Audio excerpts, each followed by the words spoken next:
তোমাদের সাথে ভালো ভিডিও শেয়ার করি না কেন জানো? আমার ড্রাফটে প্রচুর ভালো ভিডিও আছে, এবার একবার পোস্ট করে দেবো আর ভিউজ আসবে ওরকম। ভালো ভিডিওগুলো ছাড়াও হয়ে গেল, ভিডিওও চলে মানে ভিউজও আসবে না।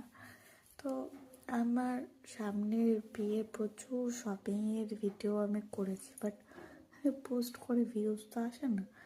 সেই কারণে না আবোল তাবোল ভিডিও ছাড়ি, যে মনে একটা শান্তি তো পাই যে ফালতু ভিডিও ছেড়েছিলাম বলে ভিউজটা আসেনি। এবার ভালো ভিডিও ছেড়ে যখন দেখবো ভিউজ আসছে না, তখন মনের মধ্যে কতটা লাগবে আর তোমরা বলো।